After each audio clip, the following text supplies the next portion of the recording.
एक गांव था शांतिपुर। वहां एक लकड़हारा रहता था, नाम था मोहन। वह अपनी सौतेली माँ कमला के साथ रहता था। कमला उसे हर दिन ताने मारती। और कितने दिन मेरे घर पर बोझ बनकर रहेगा तू? अक्ल है या नहीं? मोहन चुप रहता। मैं आपको छोड़कर कहाँ जाऊंगा? यही तो मेरा घर है। घर में रहना है तो ज्यादा पैसे ला कर दे। मोहन दिन रात मेहनत करता, पर कमाई कम थी।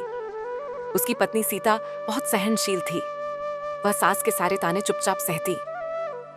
एक दिन मोहन रोते हुए बोला, माँ ने फिर मेरी मरी हुई माँ को बुरा कहा। सीता बोली, एक दिन आएगा जब माँ तुम्हें गले लगाएगी। दिल छोटा मत करो, हर रात के बाद सुबह आती है। दूसरी ओर कमला का सगा बेटा रवि था। कमला उसे बहुत चाहती थी, पर रवि उसे बिल्कुल सम्मान नहीं देता। माँ, खाना मत लाया करो, भूख नहीं है। मुझे मत सिखाओ क्या खाना है, मैं बच्चा नहीं हूं। रवि चिल्लाता। बेटा, माँ कैसे खा ले जब बेटा भूखा हो? ड्रामा मत करो। वह धक्का दे देता। रवि बिना बताए शादी कर लाया लड़की पूजा को। रस्मों की इज्जत नहीं की। कुछ दिनों बाद कमला ने मोहन और सीता को घर से निकाल दिया। अब इस घर में तुम लोगों की जगह नहीं है। मोहन बोला, ठीक है माँ, पर कभी जरूरत पड़े तो याद करना। दोनों जंगल किनारे झोपड़ी बनाकर रहने लगे। गांव का साहूकार हरिदास कमला के घर आया। तुम्हारे बेटे रवि ने मुझसे बहुत पैसा उधार लिया है। रवि ने जो उधार लिया है वो लौटाना ही पड़ेगा। कमला हैरान। उसने रवि से पूछा तो उसने झूठ बोला। फिर गुस्से में मां को घर से निकाल दिया।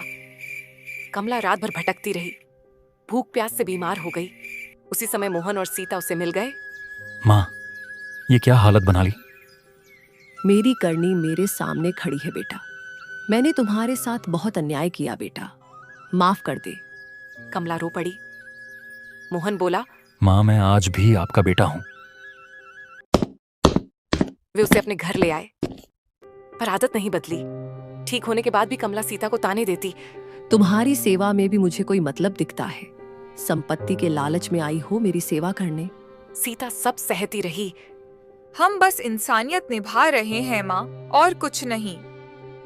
मोहन समझता था, पर कुछ नहीं कहता। साहूकार फिर आया, कर्ज चुकाने की धमकी दी। मोहन ने अपनी जमा पूंजी देकर आधा कर्ज चुकाया। उसने कहा, बाकी भी चुका दूंगा। साहूकार बोला, आजकल ऐसा बेटा मिलना नसीब की बात है। रवि ने फिर मां को मारा। मोहन ने रोक लिया। जिस माँ ने तुझे जन्म दिया उसी पर हाथ उठाता है। रवि डर गया। मुझसे गलती हुई, अब नहीं होगा। कमला को समझ आ गया, सगा बेटा बेगाना है, सौतेला बेटा अपना। उसने सारी संपत्ति मोहन के नाम कर दी। खून से नहीं कर्म से रिश्ता बनता है। तू ही मेरा सहारा है। आज से मेरा असली बेटा तू है। रवि गुस्से में घर छोड़ गया। उसकी पत्नी पूजा भी उसके साथ नहीं गई। कमला ने सीता से कहा, मुझे माफ कर दो बहू, मैंने सौतेला मतलब पराया समझा था। मोहन बोला, माँ, मेरे लिए आप हमेशा माँ थी। उस दिन के बाद घर में कभी सौतेला शब्द नहीं बोला गया। सब मिलकर शांति से रहने लगे। कहानी की सीख, खून का रिश्ता बड़ा नहीं होता, दिल का रिश्ता बड़ा होता है। जो साथ निभाए वही अपना है।